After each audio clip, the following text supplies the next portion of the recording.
bersama hadrah dari Baitul Habib. Sallu ala Nabi Muhammad.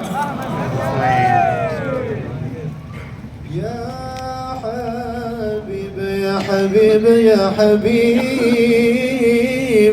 كيف أشقى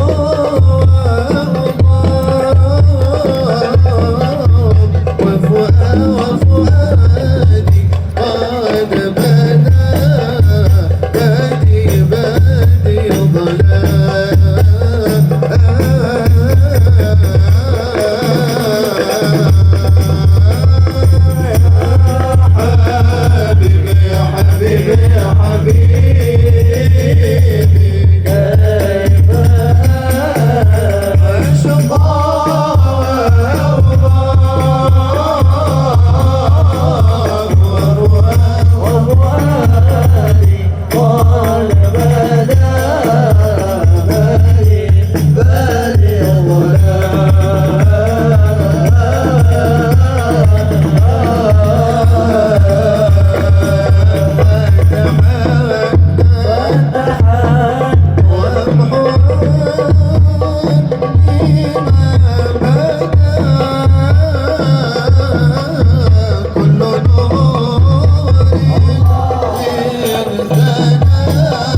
Bapak Ibu hadirin yang berbahagia, selanjutnya mari kita dengarkan bersama ceramah agama yang akan disampaikan oleh Habib Ali Zainal Abidin bin Abu Bakar Al-Hamid dari negeri jiran Malaysia.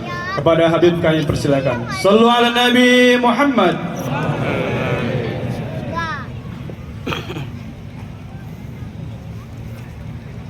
Alhamdulillah الذي أرسل رسوله بالهدى ودين الحق ليظهره على الدين كله.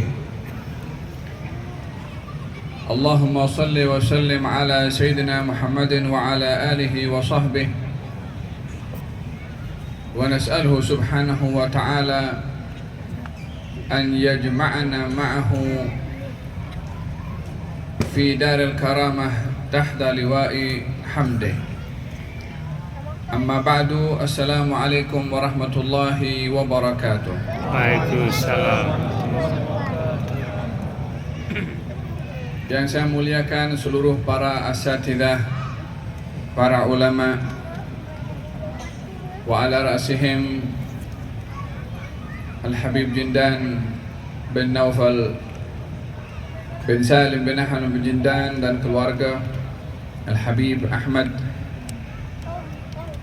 Jamal bin Taha Aba Agil, Al-Ustaz Ahmad Busairi,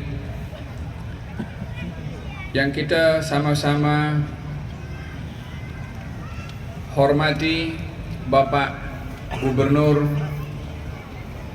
bersama dengan jajaran para pejabat yang hadir. Kita doakan semoga Bapak Gubernur kita dapat menjalankan tugas dengan baik dan dapat menunaikan amanah untuk sampai ke tempatnya, dan dengan itu diberi pahala yang besar oleh Allah Subhanahu wa taala di dalam menjalankan amanah.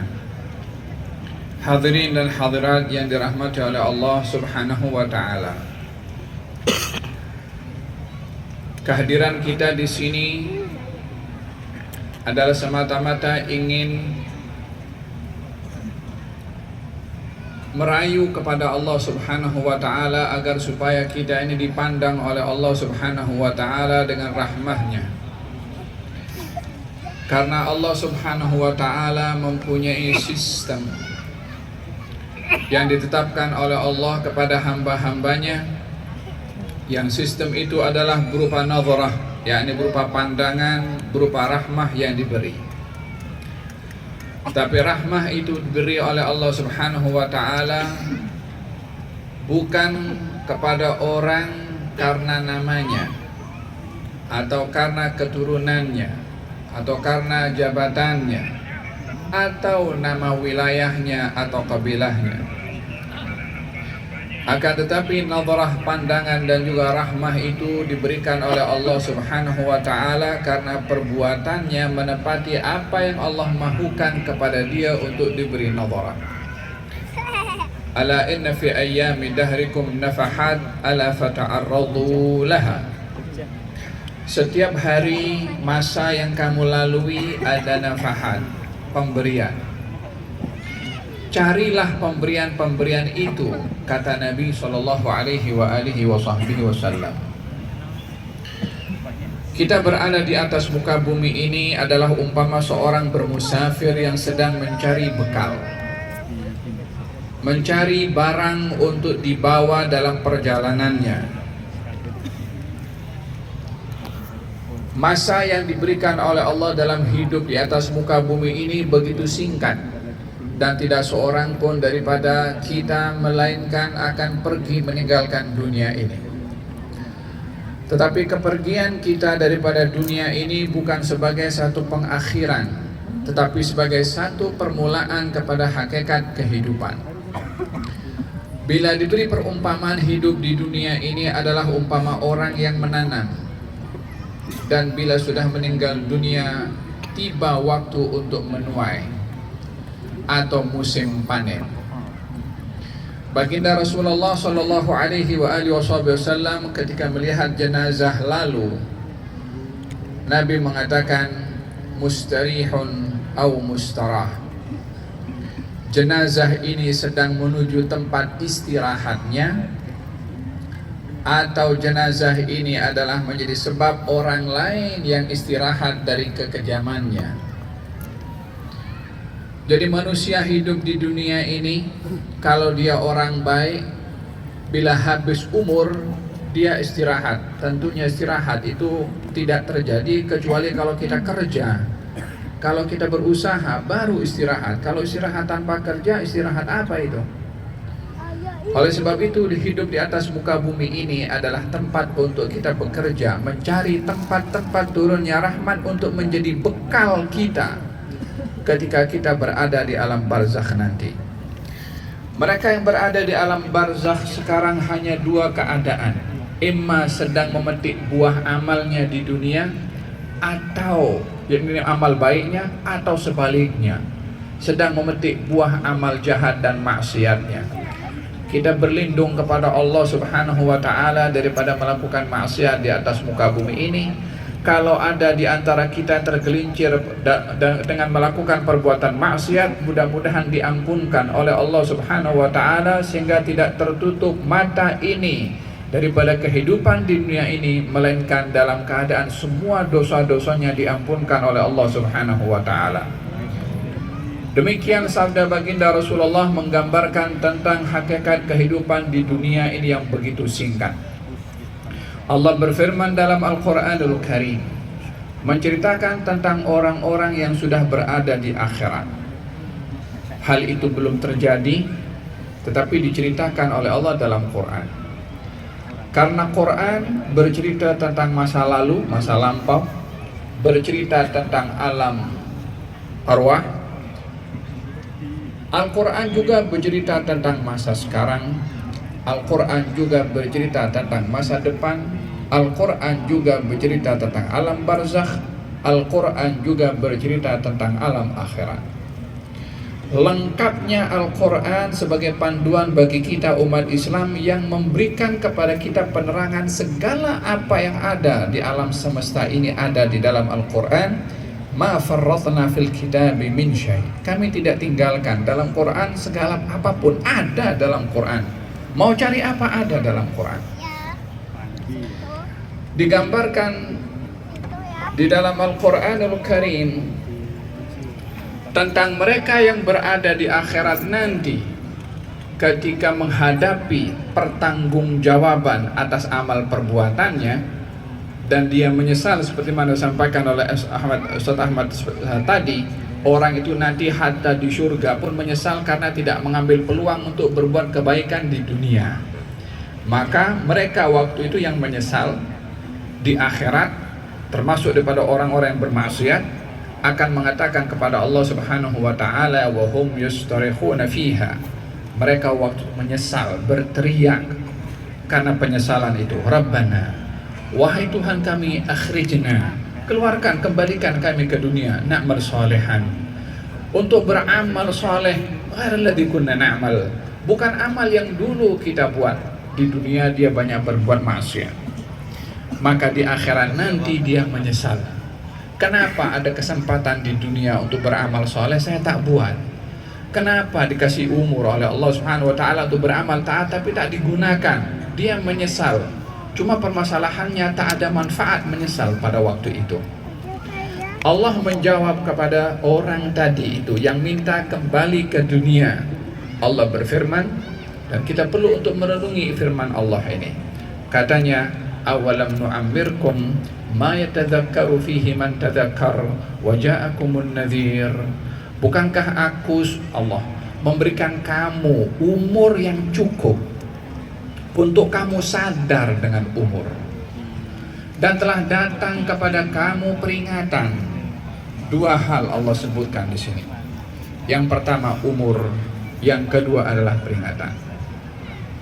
Umur di sini ulama memberikan banyak penjelasan, tapi singkatnya apa yang diuraikan tentang umur adalah peluang, masa, dan akal fikiran yang diberikan oleh Allah kepada kita untuk berfikir, dan kesehatan yang diberikan oleh Allah untuk kita gunakan. Kalau tidak digunakan, itulah namanya dhaya'ul umur, menghilangkan peluang untuk kita memanfaatkan pahala dari Allah melalui umur yang diberikan oleh Allah Subhanahu wa ta'ala. Baginda Rasulullah sallallahu alaihi wa alihi wasallam bersabda, a'mar ummati ma baina 60 ila 70. Umur umat aku ini antara 60 dan 70 tahun. Wa qalilun menjawaz dzalik. Tidak banyak yang lepas atau yang lebih daripada umur itu, kata baginda Rasulullah. Yakni purata, standarnya umur umat ini antara 60-70 tahun. bukan berarti sebelum itu tidak akan mati, atau bukan tidak bisa lebih dari 70 tahun. Yang sebelum 60 yang meninggal ada, yang lebih daripada 70 pun juga diberikan panjang umur pun juga ada. Tapi puratanya, kebiasaannya, untuk kita membayangkan bahwa perjalanan usia ini adalah kita berada di antara dua proses atau tiga marhalah yang kita lalui. Allahu khalaqakum min dha'fin, thumma ja'ala min ba'di dha'fin quwwah, thumma ja'ala min ba'di quwwatin dha'fan wa syaibah yakhluqu ma yasha. Allah menciptakan kamu itu daripada lemah, bayi masih kecil, dimandikan, disuap, dan makhluk yang paling manja daripada semua makhluk ini manusia. Mulai dari kecil semuanya dilayan oleh ibunya, disusui sampai 2 tahun. Sudah susu 2 tahun pun masih belum lagi bisa berbuat apa-apa, masih lagi diurus lagi sampai dewasa, sampai umurnya mungkin 10 tahun baru boleh masuk pergi ke pondok atau pergi madrasah untuk menguruskan sendiri. Makhluk-makhluk yang lain itu cukup singkat. Burung itu sudah mulai sedikit bergerak, diajar untuk terbang sendiri. Tapi manusia ini manjanya lebih. Allah menjadikan kamu daripada lemah kemudian kuat. Masa remaja seperti antum semua ini diberi kekuatan oleh Allah Subhanahu wa taala, diberi kesehatan oleh Allah Subhanahu wa taala, dan ini nikmat yang besar. Man asbaha aminan fi sirbihi mu'afan fi badanihi wajada quta yaumihi faqad hizat lahu dunya bihadafiriha. Siapa orang yang diberikan aman di rumahnya atau di wilayahnya, dikasih sehat tubuh badannya dan dapat makan, maka dia sudah mendapatkan nikmat dunia dan seisinya. Kata baginda Rasulullah, nikmat aman, nikmat sehat, nikmat makan. 3 ini menjadi nikmat yang besar diajarkan oleh Nabi SAW untuk kita bersyukur. Thumma ja'ala min ba'di quwwatin dha'fan wa syaibah. Setelah kamu kuat masa remaja tadi, kembali menjadi lemah, yakni usia tua. Lemah ingatan, lemah pandangan, lemah pendengaran, lemah tenaga, lemah segala-galanya. Itu proses normal yang terjadi kepada manusia. Dengan berlalunya masa dan umur, manusia ini menuju kepada kelemahan yang kedua setelah kelemahan yang pertama. Jadi dalam proses perjalanan umur itu menuju ke lemah, jangan sampai diabaikan umur ini. Sayang kalau tidak dimanfaatkan usia muda seperti antum ini. Oleh sebab yang demikian, baginda Rasulullah sallallahu alaihi wa ala alihi wa sahbihi wasallam mengambil berat tentang anak-anak muda untuk dididik, untuk mereka bijak, pintar menggunakan masa mudanya di usia muda itu. Dan hampir merata itu sahabat-sahabat Nabi daripada kalangan anak muda yang dididik dengan ilmu oleh Nabi dan dididik dengan akhlak, dididik dalam bertindak, dididik dalam bersikap, dididik dalam berfikir, dididik dalam berucap. Itu didikan baginda Rasulullah kepada anak-anak muda. Pertama yang dilakukan oleh Nabi SAW ketika ramai para sahabat yang kalangan mereka adalah anak-anak muda menyambut baginda Rasulullah SAW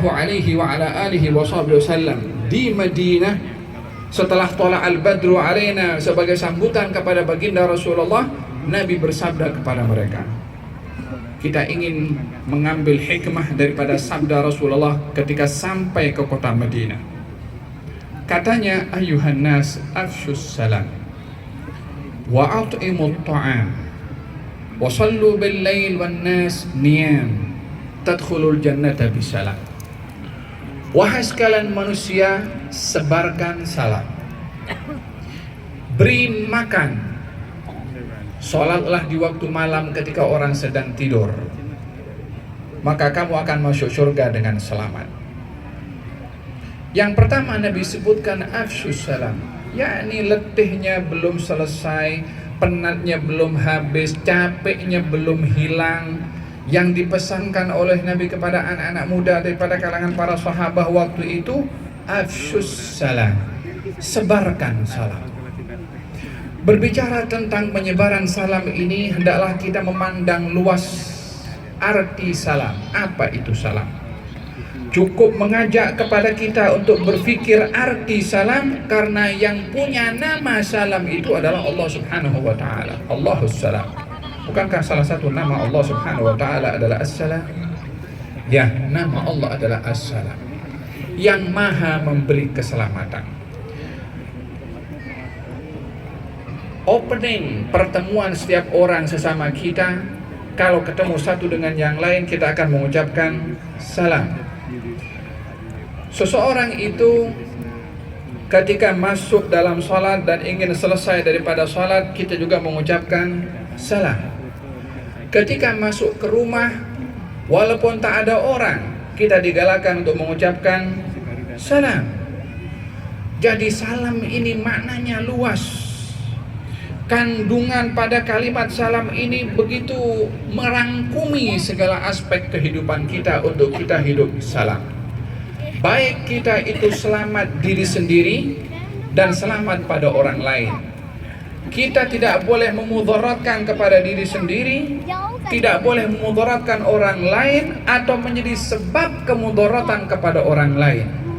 Itu kita ingin cipta salam, sehingga salam keamanan yang merupakan permintaan pertama Nabi Ibrahim ketika minta kepada Allah Subhanahu wa Ta'ala untuk kota Mekkah, Rabbi ja'al hadha baladan aminan warzuq ahlahu minas thamarat. Ya Allah, jadikan kota ini adalah kota yang aman, damai, tentram, selamat, salam. Pertama diminta oleh Nabi Ibrahim itu adalah keamanan di negeri kota Mekkah, karena pentingnya menciptakan salam. Tidak mungkin tercapai salam itu kalau orang-orangnya tidak praktek dan faham apa itu arti as-salam. Nabi mengatakan, afshus salam, sebarkan salam. Baginda Rasulullah SAW memandang serius tentang salam ini, sehingga baginda tidak teragak-agak kalau ada orang yang berusaha untuk menimbulkan fitnah yang boleh merosakkan kedamaian. Nabi itu serius dan tegas bila ada orang-orang yang berusaha untuk menimbulkan permusuhan dan pertelingkahan dan perkelahian, karena itu akan merosakkan salam. Kalau aman itu tidak ada, jangan harap orang akan hidup harmoni.